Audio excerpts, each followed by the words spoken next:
Kaixo, kaixo, nire super txiki eta super familia. Zer modu zaudete hemen nabil, tipulau,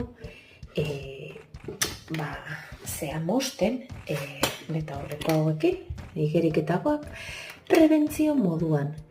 Zer esan nahi dizuet hauekin?